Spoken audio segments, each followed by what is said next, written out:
All right, everybody, welcome back. It's the Faculty Lounge podcast. John J over here, along with Anonymous and Breezy, 2 Cup Breezy, aka Breezy Love, aka TC Breezo. And it's a sad day across the country, man. It's been sad days across the country. We was chopping it up behind the scenes before we got on, and emotions are running high right now. And we got a good conversation going on, and I think we should just continue from where we were before, we got into the intro. By the way, this is episode 91. Make sure you subscribe to us on YouTube. That's at youtube.com/faculty lounge. Check us out on Soundcloud. That's soundcloud.com/faculty-lounge. And you can search for us on Spotify using the term faculty lounge. Thank you guys for tuning in. Let's get back to our conversation. And we were talking about how the fact remains that,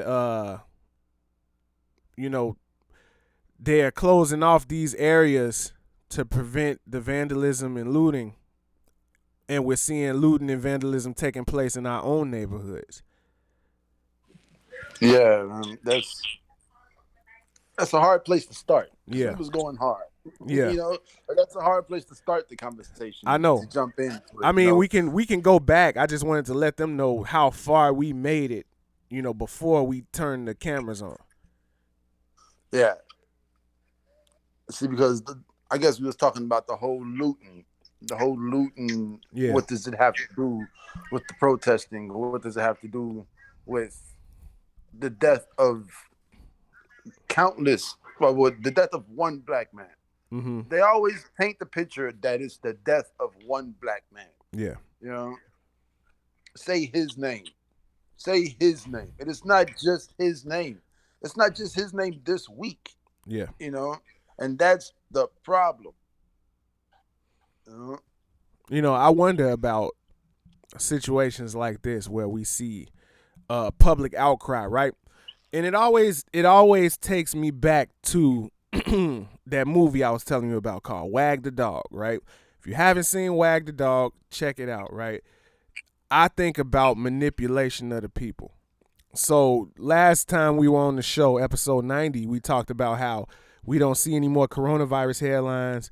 We don't see the murder hornet headlines.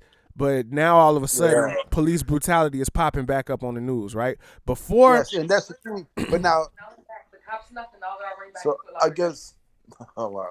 So I guess this is what I'm thinking about is that Ahmaud Arbery, mm-hmm. he wasn't killed by the police. Yeah, yeah. And then that's the question, because we was talking about the white protesters out here breaking shit and doing all the fun stuff that come with protesting. There ain't nobody asked them to do. Yeah. Instead of them calling their goddamn congressman. Yeah, you know what I'm saying? And my question is, what are we protesting? Are we protesting police brutality? Are we protesting white on black lynchings in America? You know what I'm saying? Are the white protesters welcome? Are they going to be thanked for their service if this goes the right way? Wow, you predicted this shit on Twitter, Anonymous. You did that. You remember when you said that tweet you put out about the 5 Ps and the tweet I put out in response about effort. I think right now we're seeing a whole lot of effort and a lack of the 5 Ps. So while what's going on is getting all the attention in the world, what is it for? What do we want? What is it about? Those are the questions that we don't have the answers to. Like everybody can say, well, we tired of police brutality, but then you got more people saying we tired of black on white violence. Then we got other people saying we tired of poverty in the ghetto. Then we got other people. It's like I was saying, it's all the agendas at once, but it's no order to anything. Yes. It's chaos. Yeah. And when you have chaos, you have anarchists. Yep. Anarchists just slide into the chaos. They love that shit. Yeah. Yeah. When I seen the dude busting the windows out the AutoZone, I went on an instant hunt. And look, now we talked about we was talking about DJT before we started, but one thing that he did, that executive order against social media, I like that he did that because you know it. If we put DJT in our tags for the episode, that episode sinks to the bottom of the ocean. Yeah. Like, man, what's that about? Like, we can't mention nothing but the agenda that the platforms that we use support. And if we mention anything outside of that, it'll either be blocked for hate speech, it's not following the guidelines, and it sink like a boulder to the bottom of the ocean, right? So once this happened and I seen the agent provocateurs, I went on a treasure hunt to see how many videos I could find of people that don't belong vandalizing and damaging property and like stuff that just look like it's set up. And if you're using Google and if you're using YouTube or if you're using Instagram, you're not going to find it. The only place I was able to find what I was looking for was on Twitter. Yeah, Twitter is the news right now. Yeah, like YouTube. If you were just on YouTube, you couldn't tell nothing was happening. Like if you didn't know the YouTubers that were saying what you're looking for them to say, it would seem that nothing was going on YouTube. YouTube yeah, is man. just. That's why, like, they was on Facebook, and they was like, "Oh man, all of this stuff is going down," and I'm like, "Oh man, where my phone at?" As usual, I had to go find my phone. Of course. And when I finally found my phone, straight to Twitter. I went straight to Twitter, and it was everything they saw on Facebook plus more. Right. You know? But you know what? That's always Twitter, and that's why Twitter is so great, because Twitter investigates better than the CIA. Yeah. I truly believe. Like you can leave your lip prints. You can leave your lip prints on a cup at 2:00, and by 4:15, we'll know what college you went to, how many kids you got, who you related to, your first job, your pet's name, your passwords to your Facebook, and all your addresses. So. And that's the power of Twitter, truly. You know what I wanted to ask y'all, because it's another conversation that we had a while ago. Where we were talking about organization and how you can organize faster than ever due to social media. Like everybody can have their own gang if they got a group of followers on Instagram and Twitter, right? I wanted to know for the progression of the movement, right? Because we seen the 60s, we seen the 70s, we seen the Panthers, we seen Malcolm X, we seen Martin. Is a leadership structure required for black people in America to move towards the change that we're looking for? Duh. Now, wait, I asked that question on purpose because I don't feel like a lot of people would listen and take orders from a leadership structure in America right now. I don't think black people would adhere to a leadership structure to get things done in the country. What if the leadership has to come, are you ready for this? Nope. From another country? What if it takes a group of black Canadians or a group of black Jamaicans or a group of black Brazilians to come up here and put this shit together? Because it's all online. Like the same people that knew to be at Foot Locker right now to loot found that information online. So the government can't stop you if it's all on Facebook and Twitter and I'm saying, but what if the leadership has to come from black people from another part of the world to really come pick us up out of our struggles? Who would listen? And it would have to be the shiniest, cleanest, slickest, time traveling bad mama jamma. But like it would have to be somebody like even somebody eating a cheeseburger. That's me. Hold on. I got it. Okay. Even like an Akon. Like Akon is technically an American citizen born in St. Louis. We can't say Akon without saying St. Louis. That's weird. But somebody like him who can transform the African continent, you know, and we respect him for that.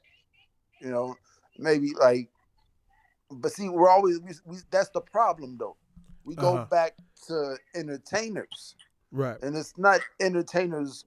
I was talking to somebody last night, and I know they're gonna hear this. And I asked them. They were like, "Where's Kendrick Lamar? And where's?" I thought that this morning. All these people, and this is my question to you, right? Mm-hmm. If I write you a check right now for $20 million, does that make you any smarter than you were before you got this check? No, it just makes me richer. No. Yeah. So why are you looking at entertainers to you know what I'm saying, help you find your way through this time?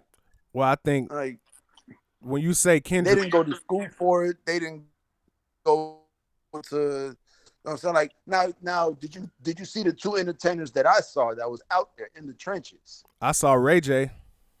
I saw a bunch of them. Nick Cannon out there. You got J. Cole out there. You got one of the niggas, one of the dudes from Insecure. I saw Trey the Truth out there. We got Karl Anthony Towns. We got a lot of different basketball players. I don't want to say a lot of different basketball players, but Karl Anthony Towns was out there. It's a lot of people out there doing their thing, standing with the folks. Yeah, man. Like I saw Nick Cannon and J. Cole. They was just out there, no security. You know what I'm saying? Out there with the people. Like, wow, that meant a lot to me. But at the same time, I know that that's not the answer. You can't look to entertainers right now. Like, even Ha Davis yesterday, I seen he posted something on Twitter, and he was damn near in tears. Yeah. This is Ha Davis. Right. Funny man Ha Davis. The funniest was guy. Damn near crying. I saw Killer Mike, he was too. Damn near crying yesterday. Yep. Yeah.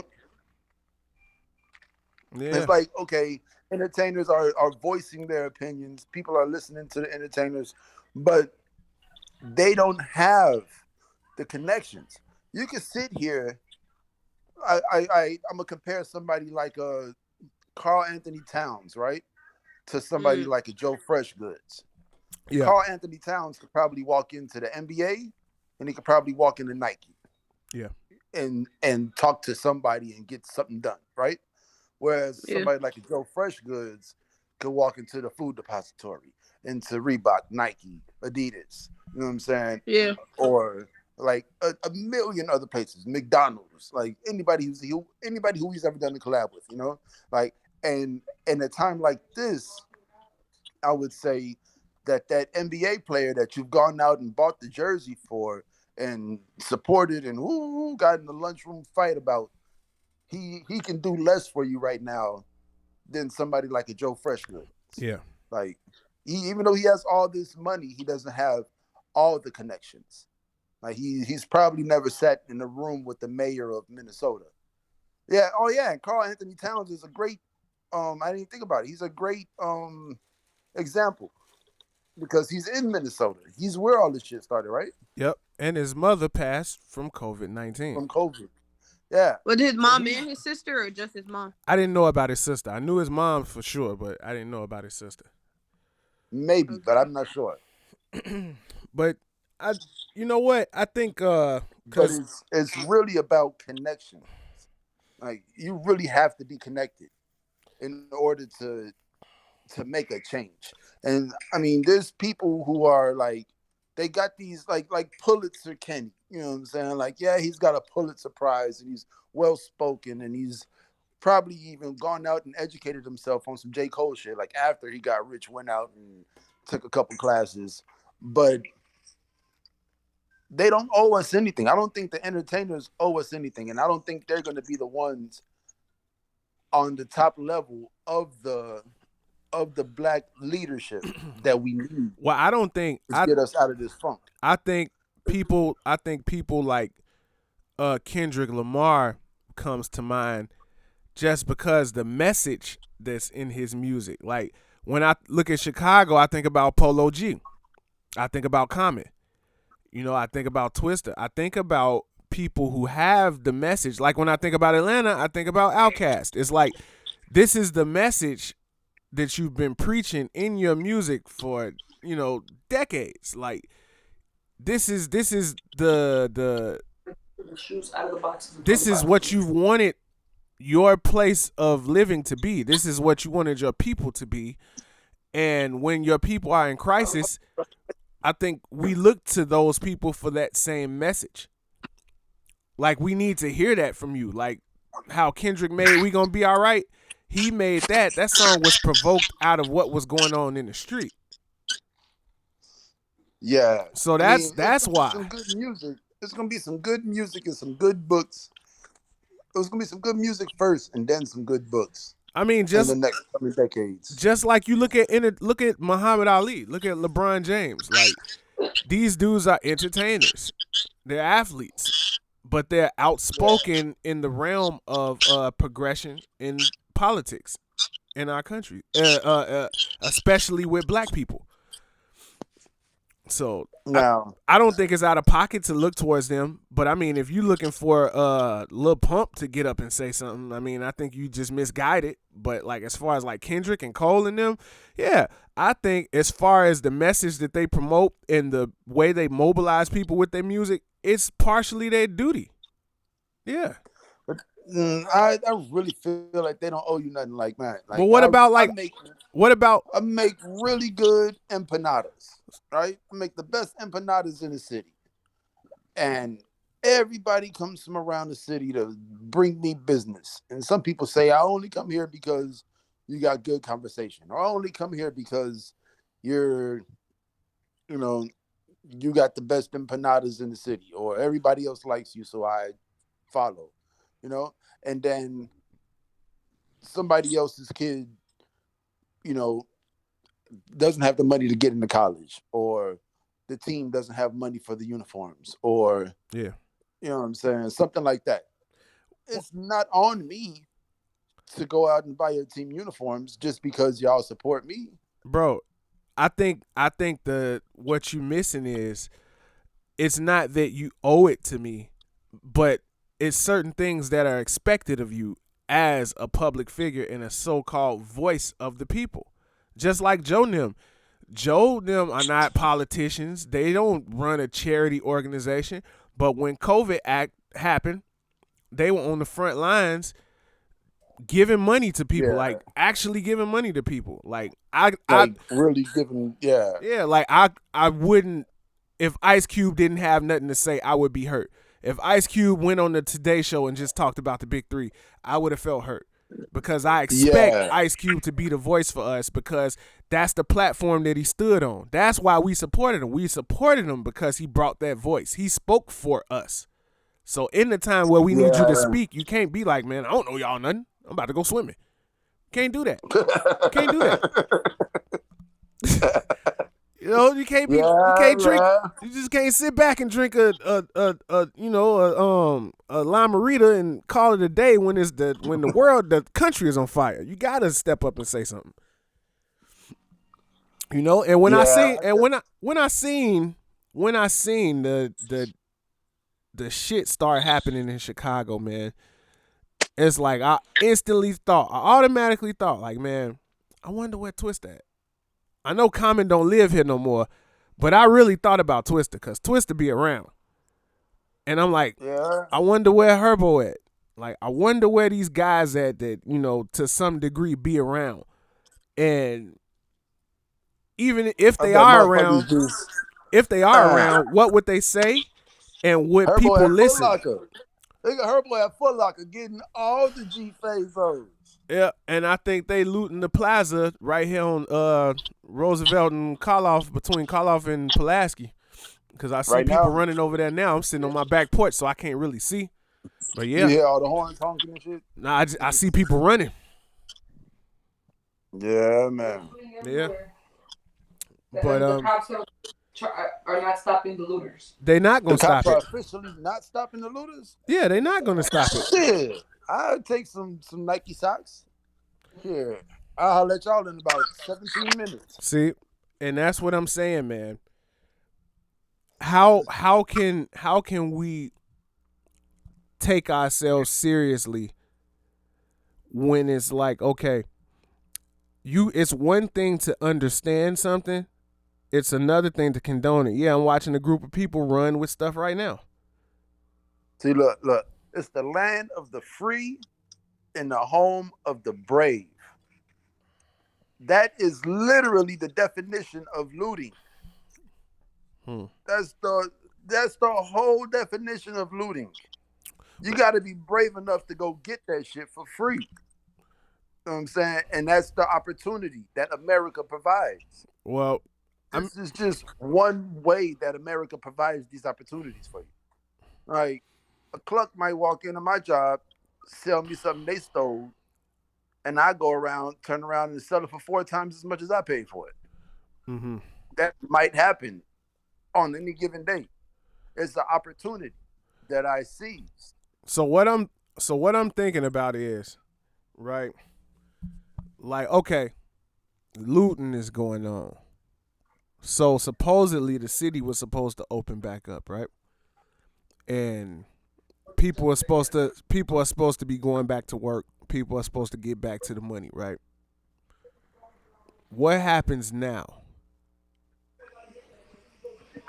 That all of these places that are populated by people that live around here that's working these jobs, and now the businesses that they work for are destroyed. What do we do now? Yeah, man. Like, man, you are literally destroying opportunity in your own neighborhood, and it's I feel you, because a lot of people are out of work right now. Yes, and a lot of people were looking forward to going back to these jobs, and now we're destroying the places of work that they're waiting to go back to. Yeah, I mean, places like I don't know, Foot Locker might leave Chicago after today, huh? Yep. Like you're gonna see. I'm pretty sure there's some city in the United States that just doesn't have a Foot Locker. Yep. And you can see them. They coming down the alley because the police done blocked off the street. Like they hit the beauty supply store. I see somebody walking with the earring case. Oh wow! Somebody walking with a big thing. He got the whole display, the whole do-rag display. Damn. Yeah. That's the new do-rag king. Yeah, man. King Dewey. King Dewey. Yep. King Dewey. Yeah, but damn. You know, like these businesses that are being looted, a lot of them were struggling to stay in business anyway, and now they're not coming back. And I know people in my neighborhood that work for these businesses, and that's over now. And for what? Yeah, man, and that's less money. And now I'm looking at little preteens walking with stuff. I need some shampoo. I need some lock shampoo. Yeah, people are putting their kids in the Foot Locker. Yep. People were putting their kids inside the Foot Locker? Yep. Wow. Wow. And for where you work, I'm sure you ain't gonna have no problem getting whatever you want. Yep. I just don't have the money. Shit, I really like right now, realistically speaking, I want a Rolex. I've always wanted a Rolex, but if I could get an undermarket Rolex, well, I would appreciate that. Well, I would like I would like a CZ75 SP01, but we ain't gonna see nobody running in no gun stores. No. If they had, hell no. And I'd never buy a stolen gun. Yeah, I mean that doesn't make sense. Not at all. Not at all. A hot Rolex. So yeah, this is so what I'm thinking about right now is, you take the police out of the equation, what do we see?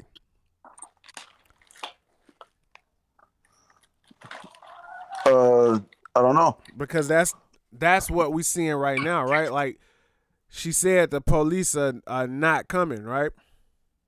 Yeah, I just heard a motherfucker outside say, Oh, we finna go hit them because they ain't got hit yet. Mm-hmm. All the people's real home. Oh, the who? All the people's, the store on the corner from us. Oh, damn, yeah, man. Motherfuckers is supposed to, motherfuckers. Damn. Now I see somebody. Oak Street. Oak Street looks like a fucking. Oak Street is fucked up. Now I see somebody. Oak Street looks like Iraq. Bagging down Pulaski, reversing down Pulaski, and turning in the alley because they can't get down Pulaski. Damn. Well, if you can't drive, you might as well get out and get something. Man, fuck that. I ain't getting shit. Get hit in the head. Damn. Shit. But yeah, man, we kind of got off track, man. Nah, I mean this is the track. I mean, how we sitting here looking at the shit. Like I'm literally sitting at my window looking at it. Like you can't get down Pulaski. Everybody on Pulaski is bagging up and turning in the alley that I live on. But now you say that the police ain't out there, so this is people stopping people from getting around. Yep. Now, this make me think about Trump, right?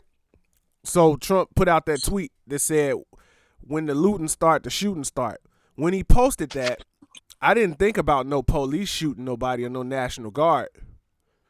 I'm thinking about the Korean person that owned the grocery store. I'm thinking about kind of like a it's okay if you shoot these motherfuckers. No. I'm gonna leave it up to you type shit. I think what he's saying is what we seeing. Like, man, the police can't be everywhere at once, and y'all gonna run up in somebody's shit and get y'all ass shot. I mean, that's a way to look at it, but I'm pretty sure that's not what he was saying. Why would he? But I mean, I don't know he why. Probably seen a civil rights protest picture with a dog and a fire hydrant, because he said we got dogs and we got what's that? What's the word he put in front of weapons?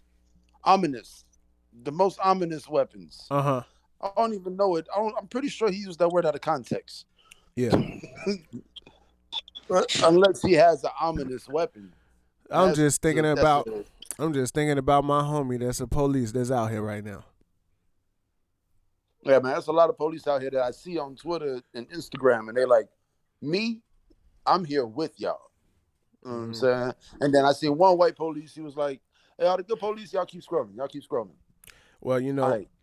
For you bad police, take your fucking badge and your gun off and put it down and go fucking leave. Because you're finna get me killed. And I'm out here really trying to protect these people from the motherfuckers like you.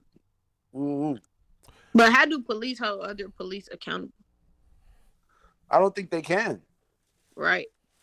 Like, so, it's like you just tweeting that, like, you tweeting that, me being a bad officer, I'm finna creep scrolling too, boy. Like, that shit, you can't hold me accountable, bro. Like, it's greater than you.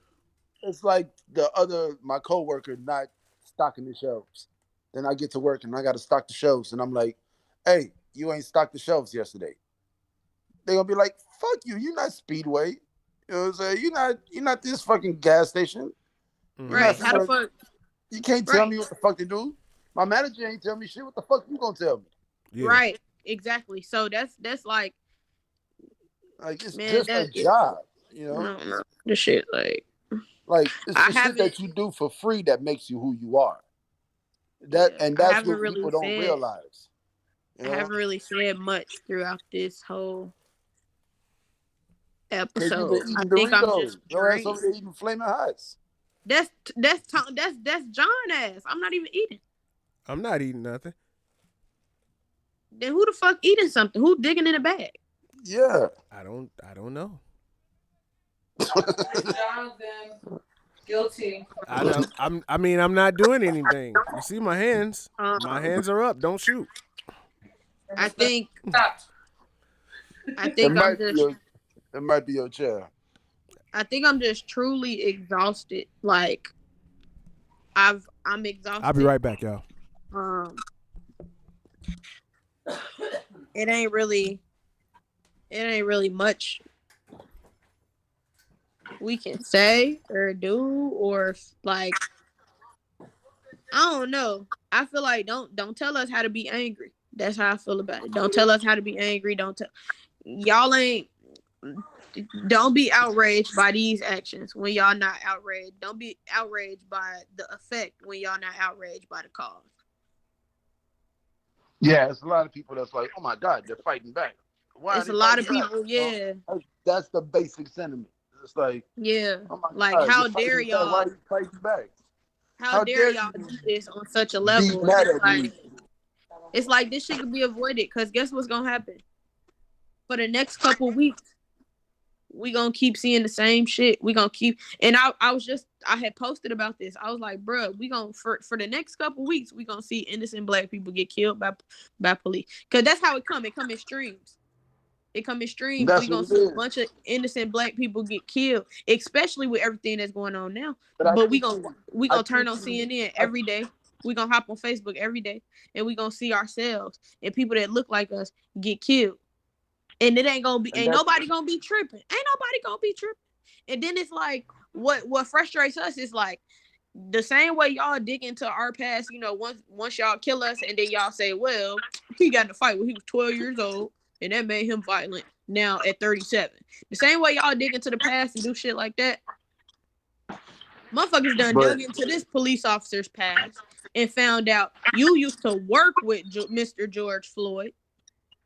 Yeah, for years. You worked with him. Instead, you worked on the inside, you worked on the outside type shit. And so this was a face you recognized, unless you just didn't recognize it. But still, your ass killed this man. Mm-hmm. But I think you said one word that you're not putting enough emphasis on. We gonna see black people getting killed. Because even though we don't see it, it happens every day in America. Motherfuckers don't even realize, like, bro, we literally turn our TVs on. We get on Instagram, we get on Facebook, we get on Twitter. We see this shit every day, all day. Y'all don't think we got PTSD? Y'all don't think we scared? Y'all don't think we live in fear? Y'all don't take into consideration that one day all us gonna have to sit and talk to our kids about how they need to operate in the world of America. How you're black and you can't do certain shit because you black. Y'all motherfuckers don't even think that that's a thing. They think this shit, like the way they be talking to us during this time, the way people are speaking on this situation, they talking to us like this all a figment of our imagination. And then the example they trying to use is, okay, but if I'm mad and I go to your mama's house and burn it down, my mama ain't got shit to do with this, Joe. Don't talk about my mama like that. I'm gonna slap fire from your. Don't talk about my mama. That's how white people feel about slavery. You know what I'm saying? They be like, well, but I didn't do it. Okay, but you still benefit from this shit, bro. Wow. So look, right now I'm looking at coordinated. It's like they coordinated it, right? It was a group of people that ran in something, and took whatever they took. It had their mans waiting for them in the truck in the alley. And they just loaded up the truck and pulled off. Cell phones is a motherfucker, man. Like, I know we trying to stay on track here, but I'm looking at something I've never seen before. And none of us live. Well, you live the closest to the shits. Yeah, like I'm right here. I'm right between Chicago and Kedzie and Madison and Springfield. Yeah. So, like, I'm hearing cars honk and people yelling and, come on, let's go. We got to get over here. Woo-hoo. So that's what I hear out of my window right now. So what I'm thinking about is how do we explain not only this to the kids, like, not the protests, but why we can't go to where we get ice cream from, or, where we do your school shopping at and get your clothes for next semester, or why we can't go and eat where we usually go eat at. I'm thinking about explaining those things, and I'm also thinking about once this is over, what comes next? Wow. What comes next? I mean, because that's the biggest question that needs to answer. Like, what comes after? Well, the explanation is easy.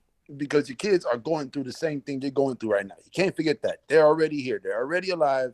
They're already seeing it. They got their own Twitter pages and Instagram pages. They know exactly what's going on. This So when they man, say, this why man can't we has go here? he has more weave than he can carry. Or there may be a woman without her weave in. See, it's a little economical boost. That's what a riot is.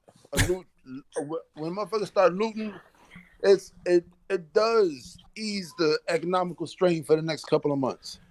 Like, you might make a little extra money off of this. You might be able to, do that extra shit for your kids. Yeah. The shit that we don't really value. All right, fuck it, I got enough money. I'm gonna go buy you that toy guitar. I'm gonna get you that drum set. You know what I'm saying? Like, you balling to the point where you're listening to your kids and bonding with them. Yeah. And it shouldn't take that much money to bond with your kids. You shouldn't have to go through something like this to be willing to listen to your kids. Now, I feel like quarantine taught us how to bond with our kids because everybody was out there buying arts and crafts and shit. So I feel like quarantine put us in a decent place to. So what I want to really just how much do y'all family. think that the quarantine has played into what's happening right now? Like is this the result of cabin fever? Yeah. To a degree, yeah. So I feel like there's some kind of agenda that we just don't see right now, and it's been going on since the Twin Towers went down. You know what I'm saying? And they just been slowly peeling back rights. You know what I'm saying? And then they've been like killing black people, and black people been protesting, and it wasn't enough. You know what I'm saying? And then Kim Jong-un say, Who? Kim Jong-un. There you go. Okay. He say, I'm gonna give you a Christmas present, Donald Trump. And then boom, Christmas come, coronavirus come. Now we can't go nowhere. We can't do nothing. And it was just a push. It was like a push to see how far American citizens would go without. So I don't know shit about. I don't really know too much about no Twin Towers because I was a baby. But I don't want to say a baby, but I was young anyway. Definitely to a certain degree, it's definitely like cabin fever kicking in. But I think, like, okay, all the protests and the riots prior to this, right? The Chicago in particular, because I live here, obviously, right? That Chicago has been a part of. They've never been as bad as this one. I don't know if y'all agree. No, I'm pretty sure it was way worse in the 60s.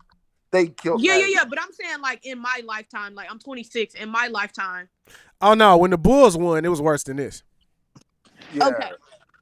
But that was on some celebratory shit. I'm talking. Yeah, this is this circumstance, and this situation. This circumstance, this situation, like. See, and that's what I'm saying, man. Have things gotten this bad? When they did it for Slandra Bland, was it this bad? When they did it for Tamir Rice, was it this bad? When they did it for Mike Brown, like, was it like this? Is my question. So this is a direct response to the coronavirus and the quarantine. Right, but I'm saying a direct response to it. Okay. The level of savagery, of thuggery, scumbaggery. Like, this level is definitely a direct result of being on lockdown and not being able. You know how many times over the past 10 weeks I've thought about walking in a Foot Locker? Like, I never want to go in Foot Locker. Nope. But now that I know I can't, now I want to go in Foot Locker. Like, for the last 10 weeks I've been staring at Foot Lockers. And, like, I'm glad that I'm here doing this with y'all right now. I feel like to a degree, it's definitely cabin fever, but I feel like to another degree, like, that's not the main reason. They don't play, like, the biggest role or none of that. So I would like to ask,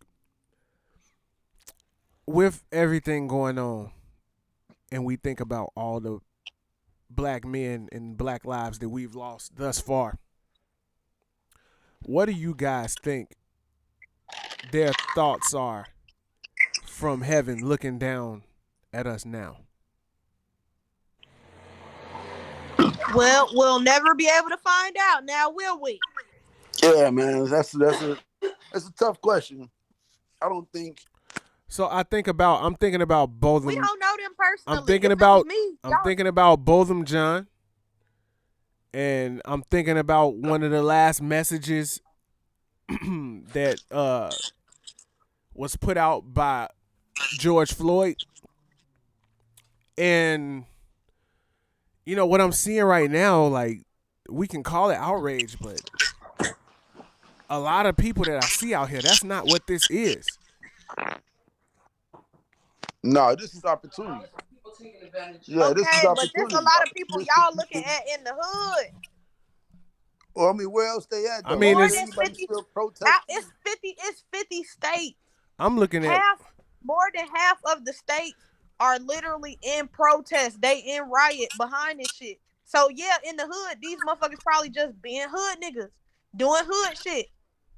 But it's motherfuckers around this bitch really rocking because motherfuckers really tired of this shit, bruh. And every time, every riot, it gets worse because we continue to be tired. Every single time. This shit is exhausting. We don't know what else to do. So now I hear the police coming. Oh yeah, they're over here. And I see people moving. Man, I wish you would have went outside and got me some shampoo, man. I'm not going nowhere, bro. Fuck that. All right, now it's like a traffic jam because the police done came. So now everybody is stuck in. Yeah, you can't get out. Yeah. And I live next to a store, and there's people trying to break into the store. Like, yeah, that shit crazy, huh? Yeah, it's pretty outrageous, and it's pretty outrageous. Like, it's the plaza where the store at and where the t-shirt store and everything at. Yeah. They trying to get in there now. And we're looking at everybody now scattering because the police have arrived, I think. Because I hear them and I see everybody going the opposite way of where they came from. This is live updates. From K-Town, USA, America. It's what I say before Breezy got on. What? I said it's perfect looting weather today. Yeah, people are out in their fleece, Nike Tech fleece. I ain't got one of those. No coats on. Yeah. Nah, but I know for me, seeing firsthand what I'm seeing right now, for the people of my community and my neighborhood, it's a level of disappointment. This might be devastating. Yeah, I can't lie about that. Because we're not in we're in the food desert. Yep. So if you're taking away the little bit of stores in the food desert that were supplying the food, or just a little bit of noodles and crackers and the little shit that you could afford, Mm-hmm. Like this might have a devastating effect on the people in the neighborhood who have to get on public transportation. Like, what are people going to do today that have to be downtown?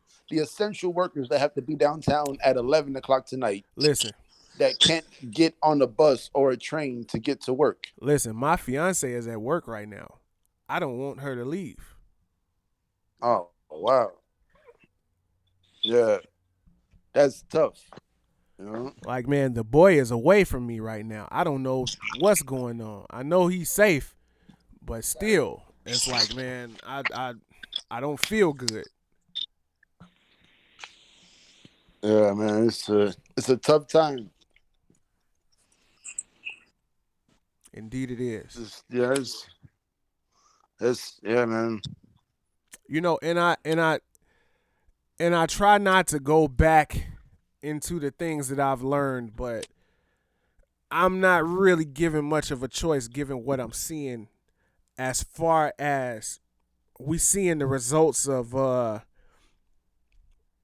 somewhat the results of relativism and pacification, right? Like, you know how violence goes in the hood, and when you get white people perceiving that violence, oh, it's because of their, this or that, or, come up with your own thing to rationalize people doing wrong things, right? When you do that, for generations upon generations, right?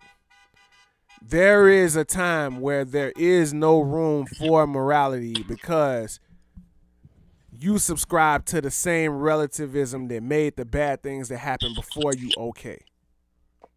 That's not to say that that kind of structure doesn't exist, but everything don't come out of uh you know poor circumstances. Some things are just I'm doing the wrong thing because I want to. And I mean, yeah. And I mean, and that's where the disappointment comes from because I love my people. I love my people, and I love justice. You know, I'm the most objective on the show. Like, it either is or it ain't. No, you're not. You try to keep the openest mind. Y'all the cop out. Y'all like the cop out kings though. Nah, you be keeping an open mind and trying to look at it from the other angle. That's what objectivism right now, is, no though. other angle. But right now there is no other angle. I mean, it's either you out there getting it, or you watching everybody else getting it, or you getting it took from you. I mean, as a black man looking at the community that where his fellow black people work and get served at, and watching it be destroyed, I mean, how am I supposed to feel? I'm not. Out of all the businesses that you just watched get looted, how many of them were black owned? Well, beyond the fact of them being black owned or not, black people work there. Yeah, but I guess the looting. It would be great if the looting led to people being able to buy up these properties now that the businesses go out of business. And so open up businesses. So let me ask you in this. Their own community. Let me ask you this, right? You seeing what's going on today with this business. Well, forget that. Forget what's going on with these businesses over here. Think about the black businesses that you know of, right? Yeah. That's being destroyed right now. How likely are you to buy property and build something where this is taking place at? I mean, see, now this is when you talk about leadership, this is what I mean by leadership. Mm-hmm. You know, there had to be somebody. There had to be a level, not just a group, but a whole level of people ready for a situation like this to go down. Yeah. So they would have the property that they were looking at for 5-10 years go down in value to where they can just swoop in and get it.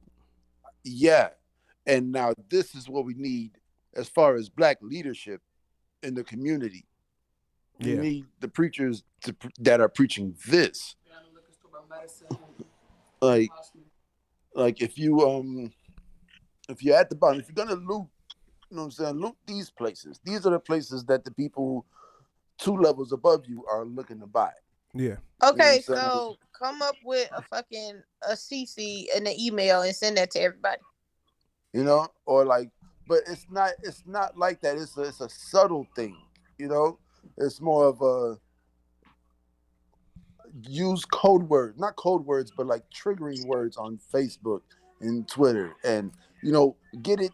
You start embedding this into the people's psyche. You know what I'm saying? It's like, oh, we need more beauty salons, or we need more beauty shops, or beauty supply stores, or we need to own more of the woo-woos in our neighborhood. And it's a subtle thing that goes in. So then when people start the riots, and you got the woke people who are out there first, and then you got the other people, the zombies just following the woke people, you know what I'm saying? Lead the zombies in the right direction. Mm-hmm. You know what I'm saying? That's not, oh, this building has all the products I want. Let's run in this building. Hey, look, guys, this building has all the products I want. Let's run in this building. It shouldn't just be like that. It should be like, but there's no organization. Like I heard a story, man. I was doing Uber, right? And I was out in the suburbs in the boonies dropping these two white dudes off. They had came from downtown. Right before they get out the car, they told me a story of how their military buddies would come home between tours and go out south, rob a drug dealer. Like they would go steal a drug dealer's car, rob their rivals, and start a fucking gang war. Hmm. And go back, go back to the suburbs with all the cocaine they wanted. You know, and this is like they're organized. We're not organized at all. No. Like I don't really know of too many groups of black dudes that have gotten together and you know done something like a DoorDash or a Uber or you know what I'm saying, some old tech company or some old grocery store or some old, you know, something that wasn't like art based. So this just made me think, right? I'm still thinking about, the black owned businesses that we seen that got, destroyed and looted, right? Like you asked me a And question about how many businesses in my neighborhood were black owned. If those businesses were black owned, do you think we would see a difference in what's going on now? if the neighborhood was an actual community, you saying like if it No, I'm resembled just saying. more. I'm just saying. You take everything that's here and change Mm-hmm. it from whoever owns it to black people own it, right? Mm-hmm. If we change it like that, do we see a different result? Do people not loot? Do people not run in these businesses because they black owned? I think we'll see a level of respect, like a higher level of respect for the businesses, which will in turn show in the community. Hmm. Like the respect for the business will Now be there's higher a because it's like okay, these are black people that own this. I'm gonna stand outside, but I ain't finna curse them out when they tell me to leave. You know what yeah. I'm saying? Like, and then when I leave, their nephew is gonna come out and sweep up all the garbage I made, Mm-hmm. and then I'm gonna feel bad, so I'm gonna go on my block and do the same thing. You know what I'm saying? Just clean it up a little bit. Or man, they out here. I see them cutting the grass every Thursday afternoon in the summertime. You know what I'm Mm-hmm. saying? I'm gonna ask my neighbor, can I use their lawnmower and how to work it? Hmm. You know, because there's some people out here that don't know how to work a lawnmower. You know, I don't know, man. I don't know. it's a 17-year-old out here right now, probably somewhere between where I'm at right now and where you're at right now, Yeah. that knows how to use 4 to 5 different guns, Yep. but has never used a drill. True. You know what I'm saying? Yeah. And I guess it's just like, yeah, like I don't know. I've been watching a lot of Lupe Fiasco's like YouTube and Instagram live videos, and he's basically breaking down the cool Mm-hmm. and how we in '07 he was talking about how we needed to make the cool things lame and the lame things cool. Yeah. You know? Yeah, guns are always going to be cool because there's always a new one coming out. It always does something different. Indeed.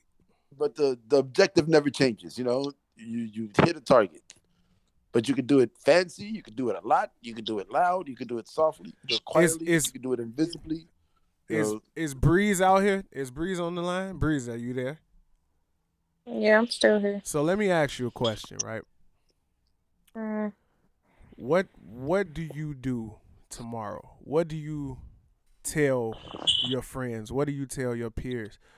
What do you because that's where I'm finding the loss at. That's why I'm drawing a blank at. Like, man, what do we say to each other?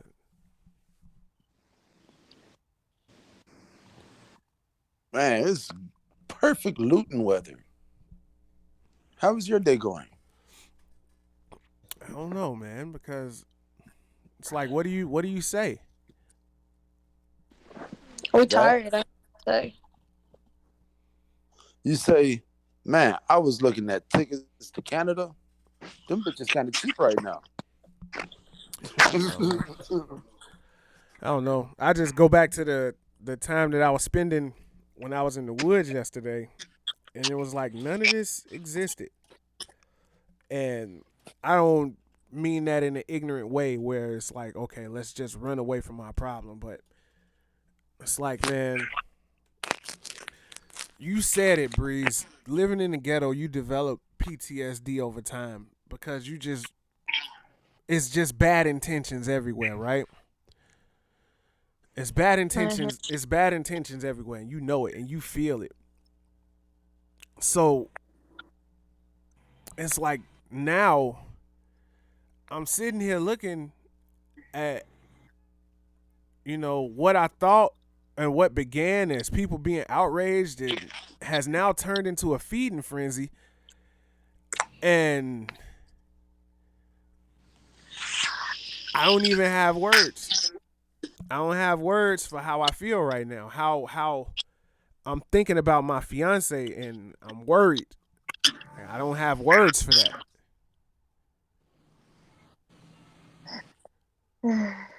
Shit. That works. I Yeah, just don't have. This is exhausting. Being black is exhausting. Mm-hmm. We're exhausted. A lot of me and my homies, like the question yesterday was, "What do we say tomorrow?" And guess what? Guess what the answer was? It was nothing. It was nothing. We don't have to talk about it because we know. We ain't have to. We ain't have to sit and have a big discussion because we know. We all done. Cried about it. We all. Everybody know my brother is a cop. They calling my brother, checking on my brother. You know, we can't sleep at night because we don't know if he made it in the house yet. Like, Mm-hmm. it's not much to say. It's not much to say because we so drained. We looking at our fathers and our brothers. We drained. This shit deeper than like all the chaos that's going on. We barely acknowledge that just because the sole reason that motherfuckers is out the thing that started it all is still unsolved, and this is something that's reoccurring. So we not man. we don't have much to say to each other because our issue isn't the looting. Our issue isn't the fucking all that. Our issue is, can my brother get pulled over in Oak Park and live to tell the story? So it ain't too much to say after it ain't too much to say. You can see it in our eyes. I guess what you got to. I guess what we say to each other tomorrow is private and in person. And sometimes it's just be Like careful. for real. I hope to see you tomorrow. Like sometimes, like I really feel like the lack of a language barrier is one of the major things that holds black people back in America.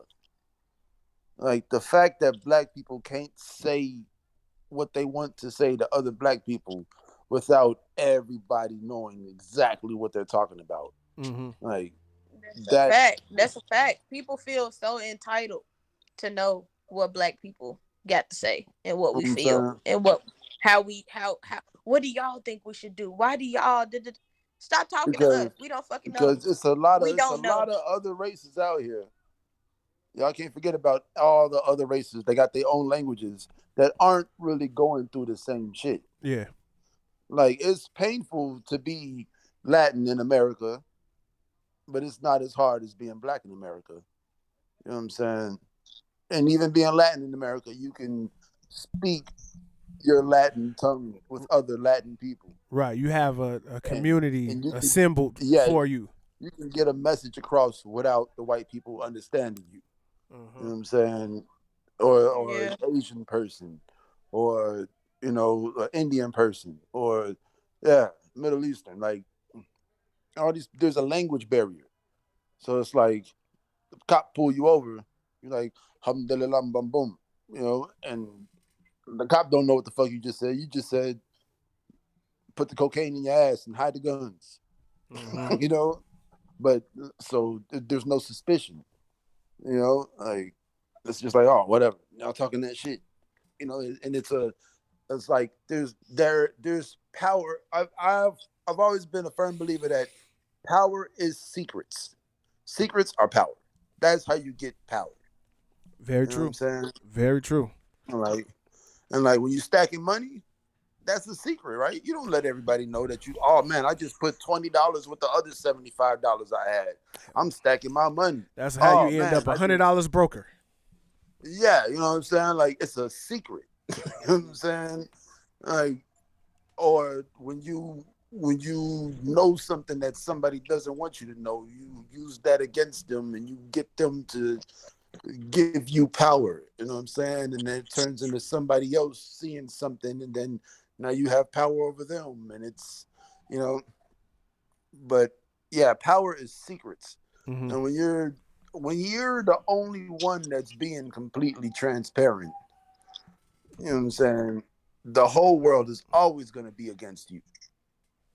When you're the only one being completely transparent, you're always going to end up in last place. Because we all can judge you.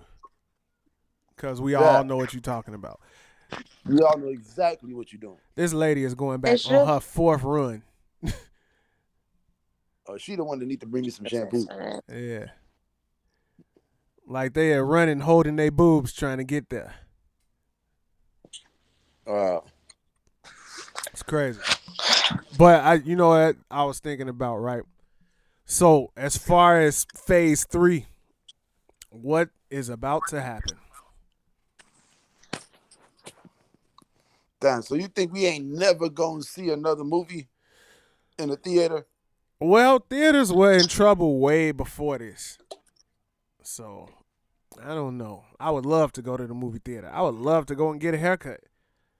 Yeah, You know, I wouldn't mind getting a lineman. yeah, so many things I want. Oh, okay. So they made it into the t-shirt store. This dude has black, gray, white, blue, green, red, every color. That's where they gonna be going for the family reunion. They were trying to break into the front and the back, and they got it. It was like a bunch of cockroach swarm people just went in there. People are gonna be drunk and clean for the next Drunk four and months. clean and have shoes for the next 10 years. No, they're yours. Want me to open them for you? Okay, I can open them. Mm-hmm. Take them over there. Those are for you. I bought Yeah, them for man. you in Wisconsin. Yeah, I even gonna take these. Well, yeah, man. I don't know. I don't feel like doing show anymore right now.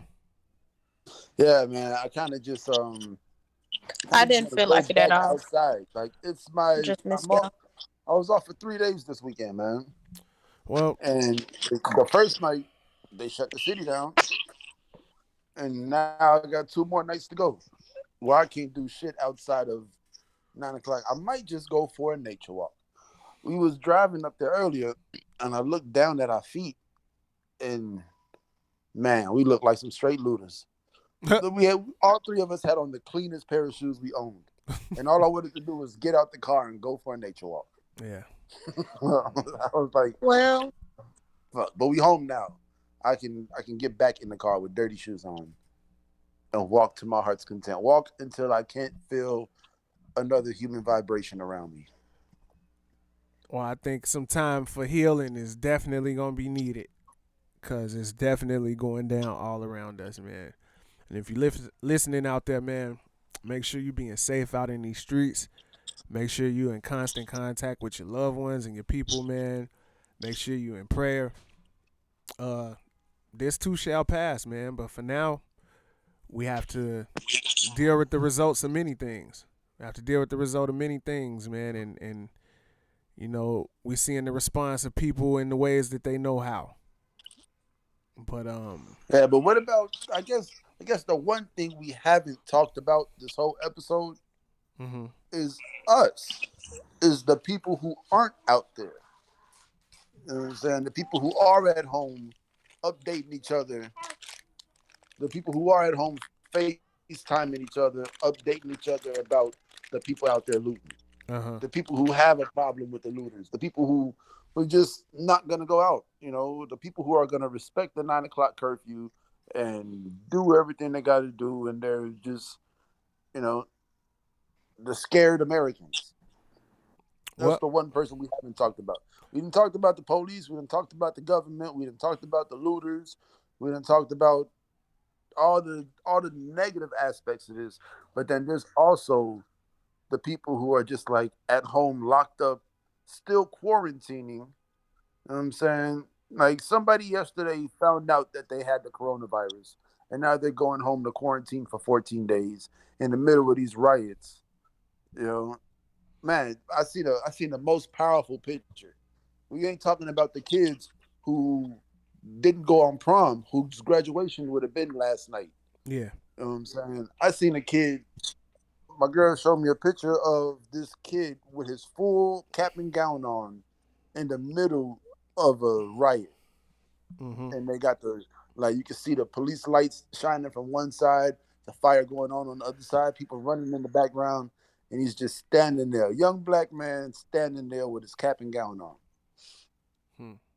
Like that's so real. It hit me so hard when I saw that. Like the whole reason we just came back from Wisconsin right now was because her niece was supposed to graduate and go on prom this week. Yeah. And it's all canceled. So it was just us and them in the house chilling. And yeah, like there's so many kids out here who just they worked their ass off and they didn't get celebrated. Like this ain't no participation trophy shit. This is kids who just worked their ass off to graduate 8th grade and Yeah. graduate high school. Like I always say, it's time to get back to the students. Shouts out to them on this Indeed. episode. Indeed. All the ones who didn't get to go on prom or they 8th grade luncheon or they trip to DC. You know what I'm saying? All of that got canceled. None of that happened this year for a lot of kids. All the high school kids who might have got a scholarship who just didn't get to play this year. You know what I'm saying? Like it's really bad right now. Like Yeah. I don't think I've ever lived in America this bad. Well, it's Yeah. 2020, man. Because 2020. all we talking about is the looters. The looters are like the last thing on the list. If we're writing everything that happened Yeah. in 2020 down on the list, like the looters are all the way at the bottom of the list. Like this shit don't even matter. And the Wait. fact that it's the only thing we talked about for 45 minutes, you know what I'm saying, is like, man, shouts out to everybody else. All the aunties out there who are quarantining and haven't left the house unless it's to drive by somebody else's graduation party or go to the supermarket with the mask and the gloves on. And like there's people out there who are scared and they're a little better off than the looters.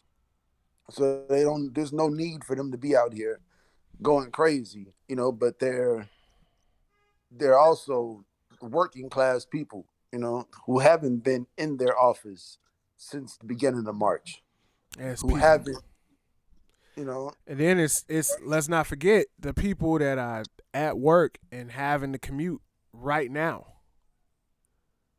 yeah, that was what I was talking about earlier. All the Yeah. people who work in downtown Chicago who have to be at work after 9 o'clock, Yeah. after the city is shut down, and they got tanks out here. Where the fuck you going? You know what I'm saying? Can you imagine your government using the F word at you? Yeah. The government that you pay taxes to keep open. Like, can you imagine that? Like, you just get off the Chicago bus at Western. Now you got to get on the divvy bike and drive this bitch to fucking Halston. You know what I'm saying? Because you got to be somewhere over there for work at 10 o'clock, and then you drive past the National Guard, and they, hey, bitch, get over here. Where the fuck you going? That is, I don't even know what to call that. I'm out of breath thinking about what to call that. Well, I know for me, I think Yeah, the fill the me up. the theme that's holding the truest, man, is, man, just love your family, man. Be with the people you care about and make sure you caring for them, because it's really a time where we never seen nothing like this. For us, this is all brand new. And I'm thinking about the people that were alive during the King riots that are, low key reliving a part of that right now and the PTSD that they got. Yeah. You know what I'm saying? Because it's people alive that have lived Wow. through that and they're looking at it re-happening. What if COVID was to kill them off before the next riot? Or get as many of them gone before the next riot? And I don't know, man. It's all conspiracy, man. Yeah. It's all conspiracy theory. It's all fringe. Like, that's the only place we know how to go. That's our safe zone, is the fringe. The fringe, yeah. But a lot of people, they don't have the fringe. Nope. They're just like doing what they're told, and they're scared. Mm-hmm. They don't have that outlet. They can't just go in the crib and play the piano for 3 hours, or think about, just sit there, smoke some weed, and connect this conspiracy to that conspiracy, and scare themselves. Like, there's a lot of people out here who don't have that safe place to go to. Yeah. Who are out here in the middle of it. There's probably people going crazy in these lootings. Normal people with good jobs who are just like, I don't have any other outlet. I've been at home for 3 months. I need to, I need to get out. I need to do something. Yeah. Yeah, and that's why I asked, like, and man, I think this is a major contributing factor. The fact that people been sitting at home going broke by force. Yeah. You know what I'm saying? And now that something that happened and you see people going out of the house, expressing that emotion, it's just a dog pile effect, man. And then you get, like anything in life, you get the good mixed in with the bad. It's just everybody out here at the same time, man. I just hope that there is a group of people, a group of black people that can take what's going on now and figure out. Oh, wow. That can take what's going on now and figure out a way to, in the words of Killer Mike, to plot, plan, strategize, and organize, man, to provoke actual change.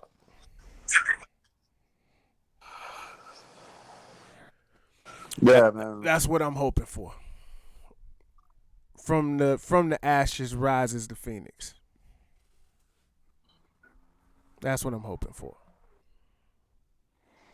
And before, I just want to say, before all this started, there was a real renaissance. I feel like it was sprouting. It was a blossoming renaissance in the black community. Indeed. Start seeing the black girl over the last 3-4 years.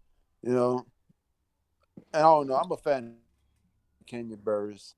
Like, I fuck with the Blackish and the Mixedish and all them shows. Because I'm kind of in there. Yeah. But I just feel like there's we've seen black people starting to wake up, starting to come closer together and be more willing to support each other, be more willing to listen when other black people are talking, and not just wait to cut each other off. You know what I'm saying? Mm-hmm. And I feel like this is, even the quarantine has helped us get a lot closer together and wake us up. But at the same time, I just don't want us all to just go back to not saying nothing to each other. Like, what do we say tomorrow? Not nothing. No, we pick up the pieces. Yeah. Yeah.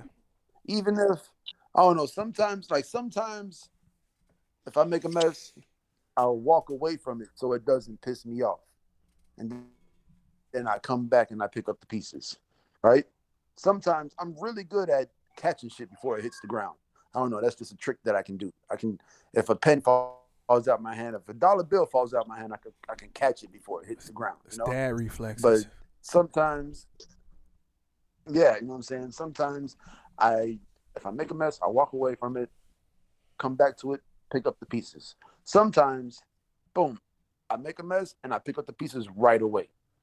You know. So what I'm saying is, I'm saying sometimes you can avoid the mess. Sometimes you got to pick up the pieces right away and keep it moving. Sometimes you have to walk away for a second, really look at it, and devise a plan on how to come back and pick up the pieces properly with the least amount of pain. You know what I'm saying? Like if it's some glass or something, Yeah. got to make sure I need a scooper or some gloves, some socks on my feet or whatever. I should probably put some shoes on. You know, you plan. If it's something as drastic as this, a big mess, you know what I'm saying, that you really just got to walk away from for a second, you got to make a plan. And you Yeah. got to come back and you got to pick up the pieces. Because life ain't stopping. It's still two gorillas fucking in the jungle right now. True that. Let me tell you. True that. Life ain't stopping at all. Yeah. Well, So we do have to like walk away, make a plan, come back and pick up the pieces.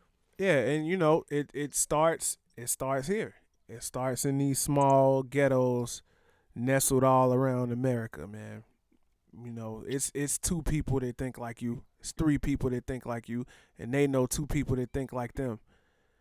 It's all about, like you said, like not saying nothing to each other tomorrow, but finding those two people that's thinking the same thing you thinking.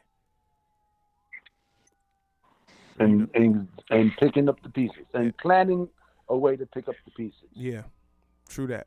Well said. But but when the planning is over, it is time to execute. Yeah, indeed it is. Like the pieces have to be picked up. There's you can't be lazy on that part. The pieces have to be picked up, but you have to properly plan. You know what I'm saying? But when you're done planning, it's time to pick up the pieces. We do have to execute.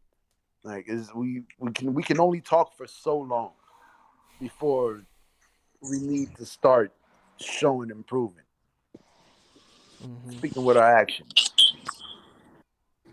Hmm. you know, Yeah, yeah, because we tried hurting them, we tried loving ourselves, we tried not saying nothing, we tried everything. it's trial and We error. tried kneeling so much. We tried kneeling so much that they kneeled on them. Yep, yep. Yeah, And I and think that that's funny. I That's think that funny. was symbolic. Yeah, that's funny because you know I thought about NFL money when we was talking, right? And how Yep. people was clowning us over NFL money. Like, man, Yeah. And like, these are the same people that's out there with 17 pairs of Nikes and them ugly ass Asics. yeah, like I actually put my money into my people and educated myself. Like Yeah. that's what I did, and that's what that movement was for. But all anybody could say to me was, "Man, don't nobody care if you don't watch football, man. We're the black people, it's still gonna go on." Like, man, that's not the point, man. That's really not the point. It's about having a plan and executing it as a group. Like, imagine if we had as many people as our greatest number of views and our number of subscribers that did NFL money with us. Yeah, it would have made a small impact. A very, very, very, very, very small impact, but an impact, but an impact indeed, and an impact for a group of people who don't have it. Like, instead of us being clowned about it, Yeah. like, That's what I was talking about as far as the cool. As far as making the shit that's lame cool and making the shit that's cool lame. yeah, Because like shrugging shit off is so cool. That's like the epitome of cool. I yeah, don't give no fuck about that. That's whatever. Like that's what the coolest person is always going to say. Well, whatever. I'm cool. I'm not heated over that. I'm cool. Yeah. Sometimes you got to get heated. Sometimes you got to sweat. Sometimes you got to cry. Sometimes you got to bleed. It's true. There's a place and a time. There's a time and a place for cool. Then there's a time and a place for, realistic life. Yeah. Well, we got to bring this thing to a close because my grandma calling me right now, and she been alive for everything, and I'm dying to hear what she has to say to me. Yeah. All right. Yeah. So make sure y'all tune in next week, man. Follow us on social media at the Faculty Lounge. I am at Chicago Fog. Yep. At Anonymous. At _ somebody breezy. Yeah. Strange days. Y'all take care of yourself. Be safe. Do the same. Make sure y'all safe out here, man. Make sure you telling the people you love that you love them, man, and take care, man. So we're gonna get out of here. So what time is it? Time to get back to the students. Double salute. Thanks for watching and listening. Stay safe.